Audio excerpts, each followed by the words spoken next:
মজুমদার চিরপ্রাকৃতিক কুমিল্লা বাংলাদেশ। কি নাম?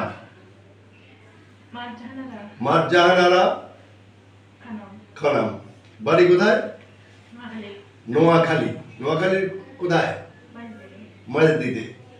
তো উনি আক্রান্ত করোনার আগে থেকে, করোনারও আগে, আরও আগে। এই HLA-B27টা জন্মগতভাবে হয়। সেটা কিন্তু জন্মগতভাবে হয়, একটা প্রোটিন রক্তে নাই। এই প্রোটিনটাকে অন্যান্য প্রোটিনটার শত্রু মনে করে।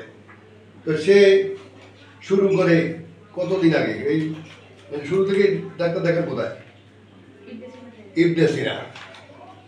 তো ইবনে সিনাতে উনি দেখান।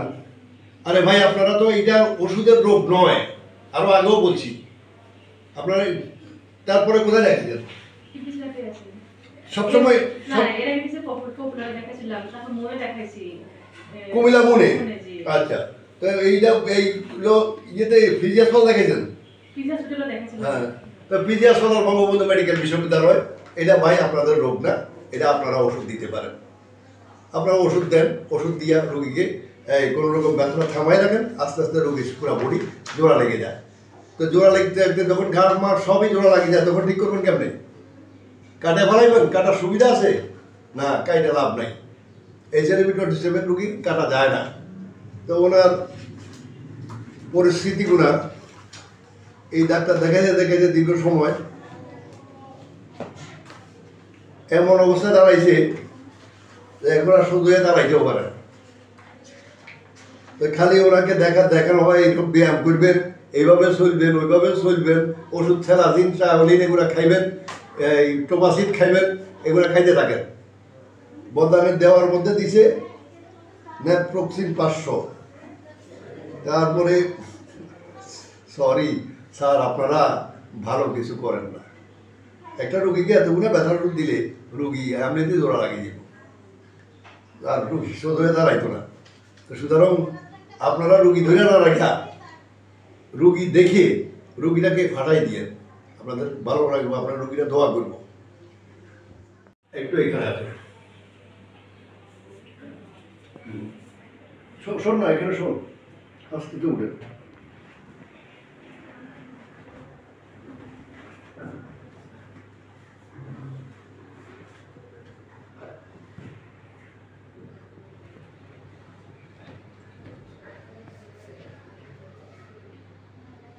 দেখি সোজা করে। ওনার হিপ টেন্ডার লেভেল 3 হয়ে গেছে, 3। তো 4+ হয়ে গেলে তখন ফাটাবেন না অপারেশন করে বদলাইয়া রিপ্লেসমেন্ট করে ফাটাবেন? রিপ্লেসমেন্ট করার পরে রুগীটা কি ঠিক থাকবে? সে কি ভালো জীবনযাপন করতে পারবে? ব্যথা মুক্ত হয়ে যাবে, এখানে অস্ত্র নাই, যন্ত্র নাই, ব্যথা নাই, ব্যথা মুক্ত হয়ে যাবে। কিন্তু সে তো সুস্থ হবে না, সে তো স্বাভাবিক জীবনযাপন করতে পারবে না, সে হাঁটাচলা করতে পারবে না, সে কোনো কিছু করতে পারবে না।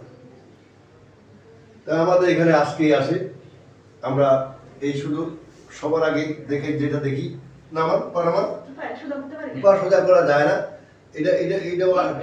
এটা 3+, দুইটাই 3+ হয়ে গেছে।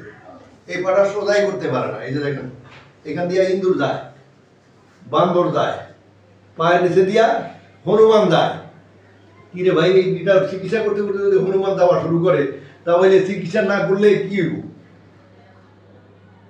আমরা যদি এত বছর চিকিৎসা করি, এত ওষুধ খাওয়ার পরে যদি আমার পাহাড়টা সোজা করতে না পারে, এটার বিরুদ্ধে দিয়া মন্দির বান্দর হনুমান যায়, তাহলে চিকিৎসা করে লাভটা কি?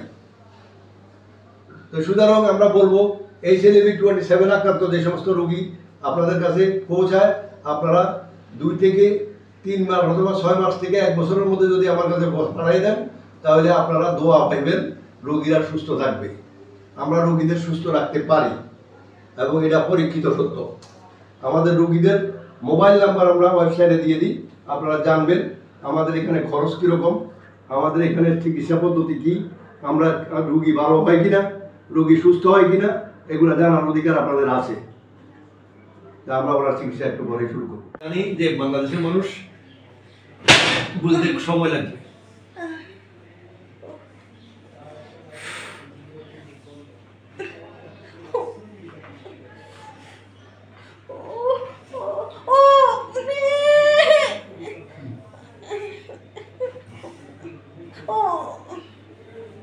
যাও এখন হাঁটুতে ব্যথা শুনে দেখো।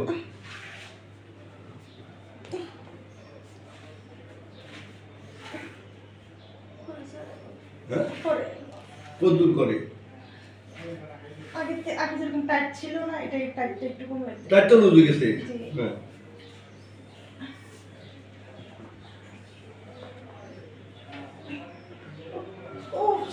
আস্তে আস্তে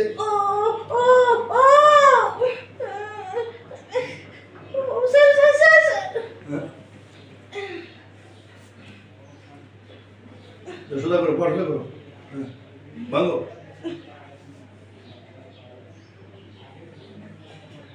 আলু মালু সব তুলে আলাইছে।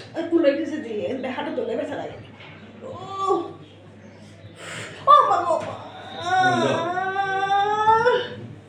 অফ করো।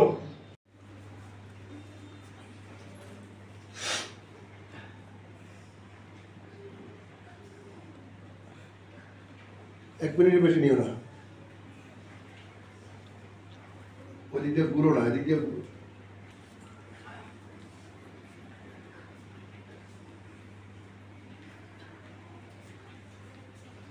আমরা এখানে ফ্রি না করে এটা তো লাগাইতে পারতাম না, দাফে দাফে লাগাইতে হবে ভাই। এখন তার কাছে অনেক ভালো লাগতেছে, মনে হচ্ছে স্বর্গটা হাতে পেয়ে গেছে নাকি। এই স্বর্গটা থেকে বঞ্চিত করছেন আপনারা। ফিরাইলো নেই আসা উচিত, ফিরাইয়া ডাক্তার যে কথা বলছে আজকে আমরা একই কথা বলছি যে ওর ব্যথা আমরা সহ্য করার ক্ষমতা আপনার নাই, আপনি বোঝারও ক্ষমতা নাই। এমন কোনো কম্পিউটার আবিষ্কার হয় না যে এই ব্যথাটা নির্ণয় করতে সব ঠিক হয়ে যাবে।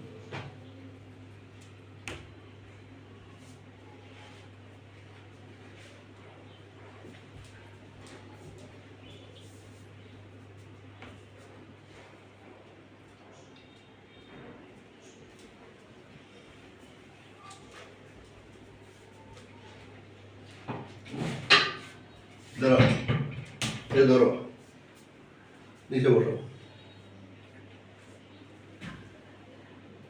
পুরো বসো, পুরো বসো। আরো নিচে ধরো। তুমি আর সামনে যাও, আর সামনে যাও। আচ্ছা, হাঁটুতে ব্যথা আছে, এটার জন্য তুমি ঠিক হয়ে যাবো। এখন তুমি লোকমানে বসতে পারো না, আমরা বসায় দেখতেছি তোমাকে। উঠো, সোজা হও, বসো। আরো কাছে যাও, আর কাছে যাও, আরো সামনে যাও। হ্যাঁ বসো, হ্যাঁ উঠো। হাঁটুতে সমস্যা হোক, হাঁটু আমরা এখন হাঁটু চিকিৎসা করিনি। যাও, উঠো, সোজা। আমরা অতীতেও অনেক ভিডিওতে বলেছি HIV-27 পজিটিভ যাদের, তাদের কোনো চিকিৎসা এখনো পৃথিবীতে আবিষ্কার হয়নি, তাদের ক্ষেত্রে জন্য কোনো ওষুধ আবিষ্কার হয়নি, তাদের জন্য কোনো রকম অপারেশন আবিষ্কার হয়নি। তো সুতরাং যারাই HIV-27 আক্রান্ত হন তার মতো ভুল করেন না। সে একটা ভুল করেছে, সে এখন থেকে 5 বছর আগে আমার চেম্বারে আসছিল, আইসা চলে গেছে। হয় তার পয়সা বেশি মনে হয়েছে, অথবা তার চিকিৎসাটা আমাকে ডাক্তার হিসাবে পছন্দ হয় নাই, অথবা সে অন্য কোনো কারণে আর আসে নাই। সেটা হলো সে কত 20 সালে, 20 সাল বা 19 সালে। তো 19 সালের উপর থেকে এরপর আজ পর্যন্ত সে ওষুধ এবং ডাক্তার দেখাইতে যে টাকাটা খরচ করছে, তার গাড়ি ভাড়া যেটা গেছে, এই টাকাটাও আমার এখানে খরচ হইতো না, একেবারেই না। ঠিক নেই। এখন যে আমরা তোমাকে আজকে প্রথম দিন চিকিৎসা দিলাম, যদি 5 বছর পরেও আসো আমার কাছে, এই 5 বছর পরে আসার আগে যদি চিকিৎসাটা নিতা তাহলে কি হইত? এই অবস্থাটা হইতো না। কারণ এই রোগটা মানুষকে দলুকের মতো বাঁকায় ফেলে, অথবা বাঁশের মতো সোজা করে ফেলায়, হাড় জোড়া লাগায়। এই রোগটার বাংলা নাম হচ্ছে হাড় জোড়া লাগা রোগ, ইংরেজি নাম হচ্ছে HIV-27 পজিটিভ পরীক্ষা, রক্তের একটা পরীক্ষা। রক্তে এটা নাই। অপরদিকে এইটা শুধু অ্যাঙ্কোলাইজিং স্পন্ডলাইটিস মানে হাড় জোড়া লাগা রোগ। এরপরেও যদি আপনারা কেউ না বুঝেন, আমার কিছু করার নাই ভাই, আপনারা একটু দেখেন। আর যারা এই রোগীগুলোকে ধরে রাখতেছেন, যেখানে বসায় রাখতেছেন, তারা এই ভুলটা করেন না, রোগীদের বদদোয়া নিয়েন না ভাই, নিলে আপনাদের ভবিষ্যৎটা ভালো যাবে না। তুমি খুশি তো? হ্যাঁ, জি অবশ্যই। অবশ্যই খুশি। এখন ব্যথামুক্ত কতটা? 50% মতো ব্যথা ইনশাআল্লাহ কমে গেছে। 50% কমে গেছে একদিনে। হ্যাঁ না, এই 5 বছরের 7 বছরের ব্যথা যদি একদিনে 50% কমে যায়, তাইলে আমরা ভালো চিকিৎসা দিয়ে থাকি। আপনারা আসেন বা না আসেন, আমাদের কোনো সমস্যা নেই। আপনাদেরকে আমরা বলবো না আপনারা আমাদের কাছে আসেন, তা আমরা ভালো চিকিৎসা দিয়ে এটা 100% গ্যারান্টি দিয়ে দিই। ঠিক নেই? জি। আচ্ছা, খোদা হাফেজ।